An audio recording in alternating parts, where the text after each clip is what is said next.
வணக்கம் நண்பர்களே. சமீபத்தில் டிஎன்பிஎஸ்சி குரூப் செகண்ட் கேன்சல் ஆச்சு. எல்லாரும் கிளம்பி எக்ஸாமுக்கு கிளம்பி காலையில் வந்து சென்டருக்கு வந்த உடனே அது கேன்சல் அப்படின்ட்டாங்க. எல்லாரும் ரொம்ப கொதிச்சு போயிட்டாங்க. தேர்வு எழுதுகிறவர்கள் தேர்வு இன்னும் என்ன செய்ய பயங்கரமான டென்ஷன் ஆயிடுச்சு அப்படின்னு சொல்லி. தேர்வு நடத்துகிறவர்களுக்கு ஒரு விஷயம் நீங்கள் தெரிய வேண்டும் என்று சொன்னால், அந்த தேர்வு எழுத எவ்வளவு சாக்ரிஃபைஸ் பண்ணியிருக்காங்க, எவ்வளவு நாள் தூங்காமல் இருப்பாங்க, எவ்வளவு ஃபங்க்ஷனுக்கு போகாமல் இருப்பாங்க, அவங்களுக்கு நிம்மதியாக சாப்பிட்ருக்க மாட்டாங்க, நிம்மதியாக தூங்கியிருக்க மாட்டாங்க, நிம்மதியாக ஒரு இடத்துக்கு போயிருக்க மாட்டாங்க, ஒரு சொந்த ஊருக்கு போயிருக்க மாட்டாங்க.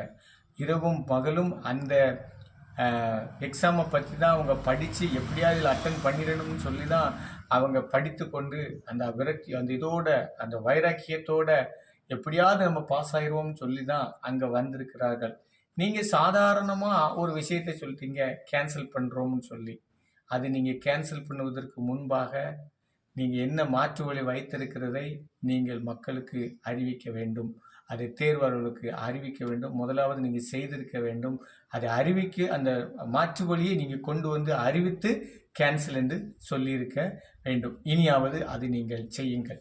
தேர்வு எழுதுவதற்கு நான் என்ன சொல்ல வேண்டும் என்றால், இப்படி சில நேரம் நடக்கலாம், இயற்கை மாறலாம், ஒரு இது மாறலாம், தடைபடலாம். ஆனால் நீங்கள் படித்து கொண்டிருக்கிறீர்கள், இன்னும் தொடர்ந்து படியுங்கள். இந்த ஒரு பரீட்சை மட்டுமல்ல, இந்த ஒரு எக்ஸாம் மட்டுமல்ல, இனியும் வருகிறது, இனியும் அநேக எக்ஸாம் வருகிறது. நீங்கள் தொடர்ந்து படிங்க, தொடர்ந்து நீங்கள் வெற்றி பெறுவீர்கள் என்று சொல்லி வாழ்த்துக்களை சொல்லுகிறேன். நன்றி, வணக்கம்.